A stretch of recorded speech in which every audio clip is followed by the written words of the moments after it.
Welcome to my vlog. Welcome po ulit sa aming bagong YouTube channel. It's me again, Miss Geraldine Villarasa. Andito pa rin po ako sa bayan po ng San Andres, Quezon. Meron na naman po akong ilolocate na isang property. Siya po ay may lawak na 1.3 hectare along National Highway. Then ang frontage po niya dito sa National Highway is nasa more or less po ay 120 meters. Pero po meron po muna ako sa inyong ikikwento about po dito sa property. Siya po ay may babawasin na 900 square meter para po sa evacuation center. Kaya po yung evacuation center na yon ay babawasin po dito sa 1.3 hectare. Okay, tara po at papasukin po natin yung nasabing area para po maipakita ko sa inyo ang aking ibibida ngayong araw na to. Okay guys, ayan po yung sinasabi ko sa inyo na frontage po dito sa National Highway. Then yan po ang property. Ayan po siya. Dito pa lang po sa bungad makikita na po ninyo. Ayan, mga saging po ang nakapaloob dito sa gilid na to. Then, ayan po ang 1.3 hectare.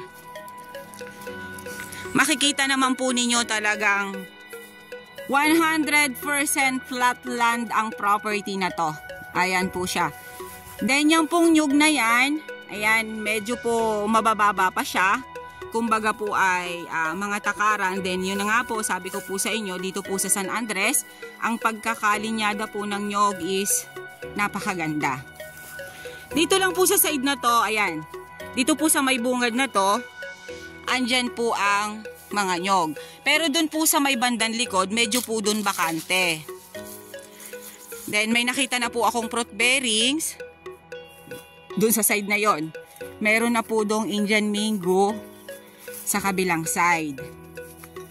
Ito po yung bungad ng property. Kasi ayan po yung National Highway.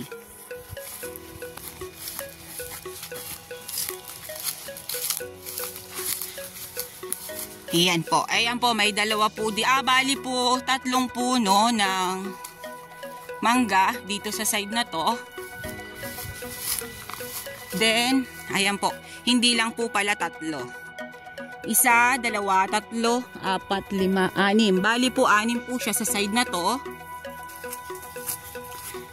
Then, kuya, ito yung boundaries. Okay po. Yan pong nyug na to, yan pong nyug na yan na natututukan ng aking camera, yan po ang boundaries niya. Then ayan po, may duhat po sa side na to. Yan po ang fruit bearings na nakita ko pa dito sa loob ng area. Then may guyabano po dito sa side na to. Then ayan po, halos lahat po siya ay nyug. Ilang kapunong nyug to, Kuya Warren? Okay po, yung pong nyug niya ay more or less po ay 150 kapuno na lang. Ang kagandahan po nito, kasi nga yun, nasa gilid po siya mismo ng National Highway. Pagbaba nyo po ng sasakyan nyo, ayan na po ang property. Ayan po.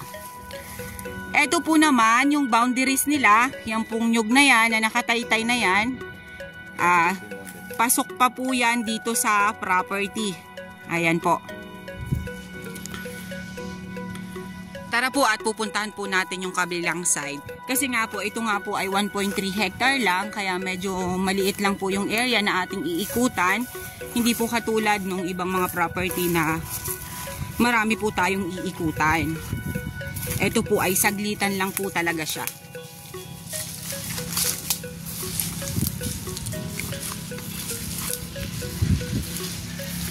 Ayan po. Yan, makapangilan-ilan pa rin po ng saging dito sa side na to. Wala na po akong ibang nakikita na tanim dito. Mapwera lang po dun sa mangga at saka Indian mango, then duhat. Yun lang po yung nakita kong fruit bearings. More on na po sa kanya ay nyog. Ayan, then mga saging po ang nasa loob ng area. Hindi ko lang po mababanggit kung anong saging yan kasi maliliit pa po sila. Ayan po, mangilan-ngilan po na saging. Ayan, may mga Indian mango pa po sa side na yan. Then yung mga nyug pong yan ay pasok pa po yan sa property. Then yung kinikwento ko po sa inyo kanina na evacuation center, ayun po sa side na yon. Ayan po yung i-donate ni seller para po gawing evacuation center. Kaya po nabawasan po siya ng 900 square meter itong property na to. Pero kahit po siya nabawasan ng 900 square meter, napakaganda pa rin po nung property. 100% flat land po talaga siya. Ang ganda po nitong resort dito sa anong to. Dito sa property na to. Ayan, sa ngayon po may mga kambing po ditong mga nakatali. Then yung mga nyug na yan, sa ngayon po yung mga nyug hindi pa po talaga siya namumunga. Pero madali na po siyang mamulaklak yung mga klase ng nyug na yan. Hindi po nakakapanghinayang i-invest ang property na to kasi nga po, yun nga po gilid po talaga siya ng National Highway. Ayan po siya. Yan, iniikutan po niya ng aking camera. Kasama pa rin po yan sa 1.3 hectare.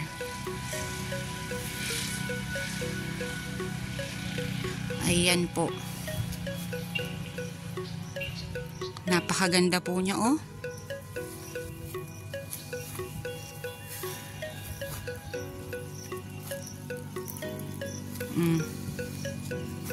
Hindi po siya nakakasawang tingnan.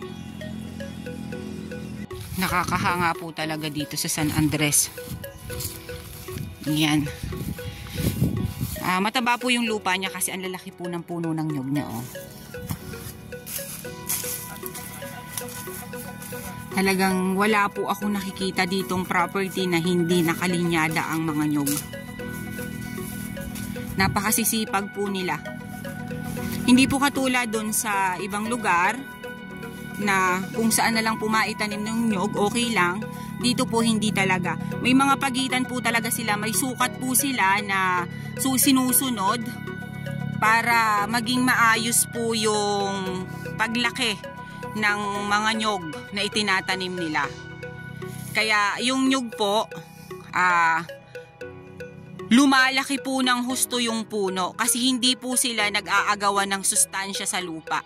Kasi hindi po dikit-dikit ang pagkakatanim ng kanilang mga nyug. Yan po, oh.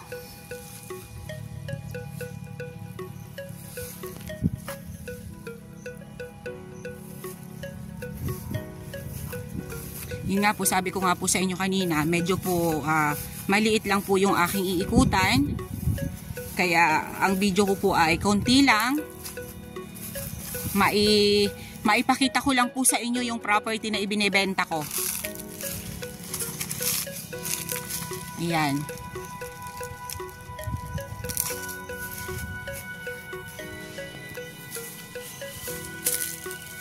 Napakaganda po ng area. Wala po akong masabi sa ganda nito.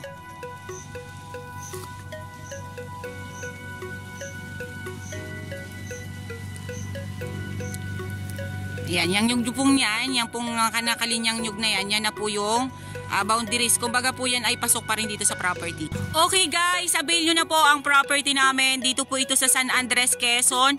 1.3 hectare along National Highway.